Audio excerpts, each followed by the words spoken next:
Hello everyone, welcome. Hope आप लोग बहुत अच्छे होंगे, सेफ होंगे, सुरक्षित होंगे। तो ज़्यादा बात नहीं करते हुए अभी जो है हम आज का जो हमारा वीडियो है वो स्टार्ट करते हैं। जैसे कि हमने प्रीवियस सेशन में सोशल स्टडीज़ में हिस्ट्री के बारे में थोड़ा सा जाना था, तो आज हम उसी के चैप्टर यानी कि हिस्ट्री को हम थोड़ा सा कंटिन्यू करते हैं। हम थोड़ा सा हिस्ट्री के बारे में जानने की कोशिश करते हैं। तो इसमें से आज जो है हम जलियांवाला बाग की जो ट्रेजेडी है उसके ऊपर आज हम बात करेंगे कि जलियांवाला बाग में क्या हुआ था, कैसे हुआ था और किस तरह से उसको प्लानिंग और प्लॉटिंग करके उसको पूरा एग्जीक्यूट किया गया था। उसके बारे में आज मैं आप लोगों को डिटेल्स में बताने की कोशिश करूँगी। सो ऑन 13 अप्रैल 1919 ये वो दिन था जब जलियांवाला बाग की जो ट्रेजेडी हुई थी वो इम्प्लीमेंट की गई थी, उसको एग्जीक्यूट किया गया था। और जो इतना सारा नरसंहार हुआ था, इतने लोगों की जान गई थी, ये वो दिन था ना।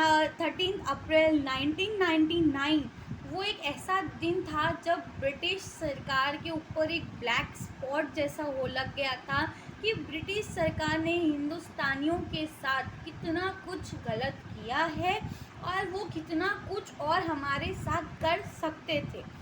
तो ये जो जलियांवाला बाग की ट्रेजेडी है ये उस वक्त शुरू हुई थी जब ब्रिटिश सरकार ने रॉल एक्ट पास किया था। रॉल एक्ट एक ऐसा एक्ट था जिसमें ब्रिटिशर्स ब्रिटिशर्स जब चाहे, जैसे चाहे, इंडियंस को अरेस्ट कर सकते थे विदाउट एनी प्रूफ और इन्वेस्टिगेशन। मतलब बिना किसी सबूत और बिना किसी कार्रवाई के ब्रिटिश सरकार जब चाहे हिंदुस्तानियों को गिरफ्तार कर सकती थी और जेल में भी डाल सकती थी। इस रॉल एक्ट के प्रोटेस्ट में डॉक्टर सत्यपाल और सैफुद्दीन को अरेस्ट भी किया गया था। इन दोनों के अरेस्ट से जो है जलियांवाला बाग का जो आम सभा थी, मतलब जो लोग प्रोटेस्ट कर रहे थे उन लोगों के मन में और ज़्यादा गुस्सा, आक्रोश भर चुका था इन दोनों की गिरफ्तारी से। महात्मा गांधी ने भी इस एक्ट के अगेंस्ट प्रोटेस्ट किया था। उन्होंने भी जो रॉलेट एक्ट था उसमें अपनी नाराज़गी जताई थी।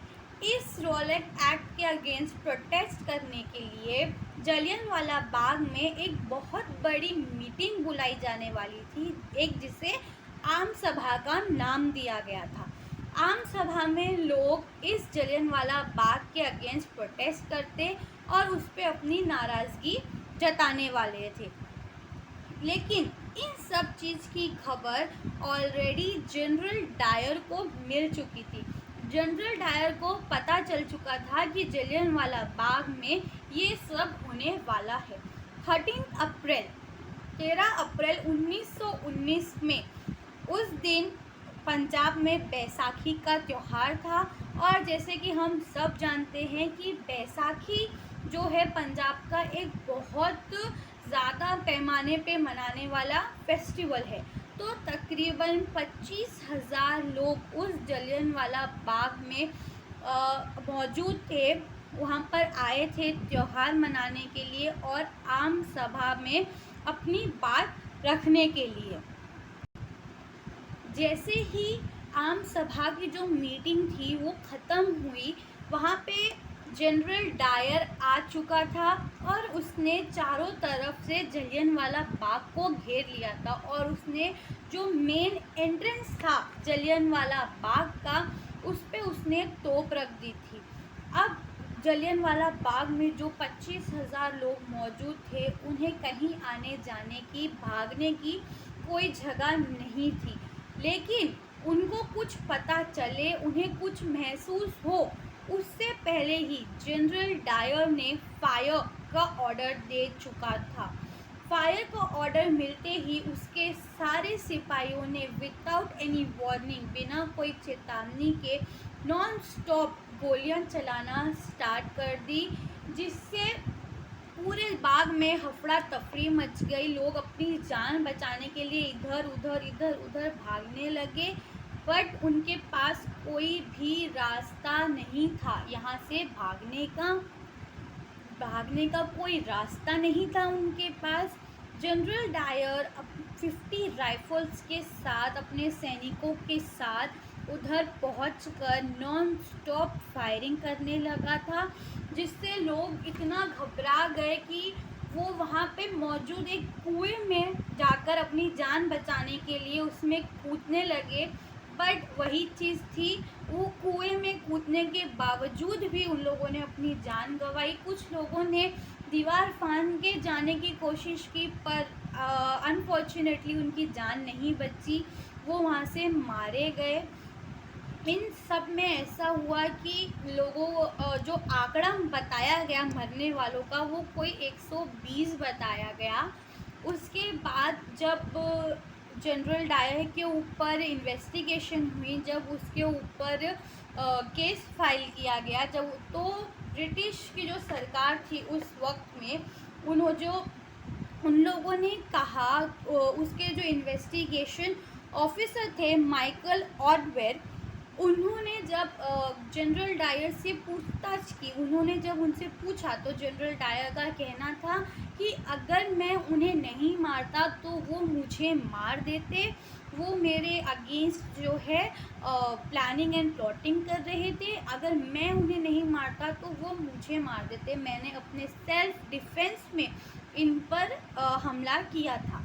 उसकी ये बात माइकल ऑडवेयर जो इन्वेस्टिगेशन ऑफिसर थे, उन्होंने एक्सेप्ट कर ली और उन्हें उस चीज़ से बर्खास्त कर दिया था।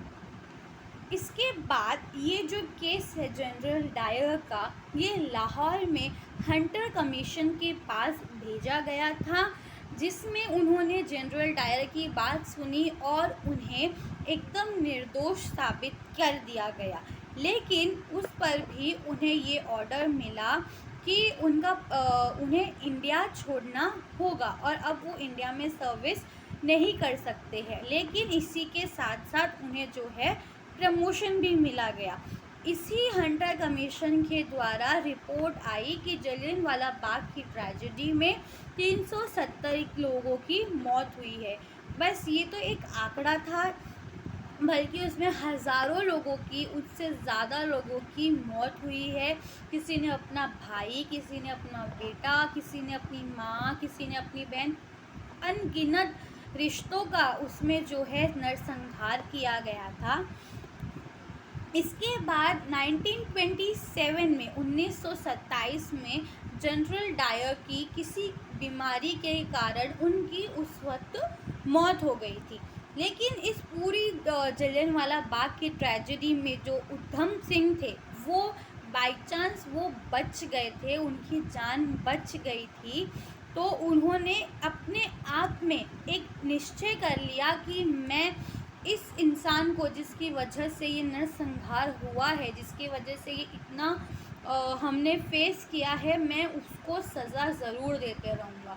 इसीलिए उन्होंने बाद में जो है गदर पार्टी ज्वाइन की। उन्हें जब पता चला कि जो जनरल डायर है वो मर चुका है, लेकिन जो इन्वेस्टिगेशन ऑफिसर है माइकल ऑडवेयर, वो अभी भी ज़िंदा है, तो उन्होंने मेहनत करना शुरू किया, उन्होंने काम किया। उन्हें पता चला कि जो माइकल ऑडवेयर है वो जो है लंदन में है, तो उन्होंने काम करके पहले अमेरिका आए। अमेरिका से उन्होंने वापस से पैसे कमाए, उन्होंने मेहनत की और वो वापस लंदन आए। ये सब करते करते उन्हें 21 साल का वक्त लग गया था। आज जो हम आराम से अपने घर में फ्रीडम इंजॉय करते हैं ना, ये इतनी आसानी से हमें नहीं मिला है। इन जैसे अनगिनत फ्रीडम फाइटर्स है, 2-4 फ्रीडम फाइटर्स हैं जिनको हम अच्छे से जानते हैं, हम इनका नाम लेते हैं, पर सरदार उधम सिंह जैसे अनगिनत फ्रीडम फाइटर्स हैं जिनकी कुर्बानियाँ हमें पता भी नहीं है। उन्होंने इतनी मेहनत की, उनको 21 साल लगे इस पूरे अपने देश में हुए जो नरसंहार का बदला लेने के लिए। लेकिन फाइनली 21 साल बाद जब वो लंदन पहुँचे, तो लंदन के कैक्सटन हॉल में कैक्सटन हॉल में ईस्ट इंडिया कंपनी और रॉयल सेंट्रल एशियन पार्टी की मीटिंग हो रही थी, जहाँ पे माइकल ऑडवर्ड ने स्पीच दी थी। इसी स्पीच के दौरान जो सरदार उधम सिंह थे वो फ्रंट रो पे बैठे थे। उन्होंने एक बुक लाई थी जिसमें उन्होंने पिस्टल के शेप में उस पेपरों को कट करके उसमें पिस्टल रख रखी थी उन्होंने। और जैसे ही उसकी मीटिंग ख़त्म हुई, उसने वहीं पर माइकल ऑडवर्ड को सरदार उधम सिंह ने 3 गोली मारकर उसे वहीं पर ख़त्म कर दिया। ख़त्म करने के बाद वो भागे नहीं वहाँ से, वो वहीं पर खड़े रहे और उन्होंने कहा कि 21 साल बाद जलियांवाला बाग का जो बदला था वो मैंने पूरा किया। और एट लास्ट 31 जुलाई 1940 में सरदार उधम सिंह को फांसी दे दी गई। तो ये था जलियांवाला बाग की पूरी स्टोरी, जो मैंने आपको एक वीडियो में डिटेल में बताने की लिटिल बिट कोशिश की है। लेकिन ये जो हम अपनी जो फ्रीडम को इतना इन्जॉय कर रहे हैं, इतना आराम से हम है, ये हमें इतना आसानी से या इतना इजीली नहीं मिला है। इसके पीछे हमारे सैकड़ों अनगिनत फ्रीडम फाइटर्स हैं। हम 2-4 महात्मा गांधी, सुभाष चंद्र बोस, इन सबको हम अच्छे से जानते हैं, हमने इनके बारे में पढ़ा है। बट उधम सिंह जैसे भी और भी फ्रीडम फाइटर्स हैं जिनके कारण आज हम अपने घर में एकदम आराम से बैठे हैं, इजीली हम अपनी चीज़ें हर चीज़ कर सकते हैं। तो salute to that freedom fighters जिनकी वजह से आज हम हमारे घर में आराम से रह रहे हैं। होप आप लोगों को वीडियो अच्छा लगा होगा। अच्छा लगे तो शेयर करना, लाइक करना और कमेंट करके मुझे बताइएगा कि मैं नेक्स्ट किस टॉपिक पे आप लोगों के साथ वीडियो शेयर करूँ। Thank you.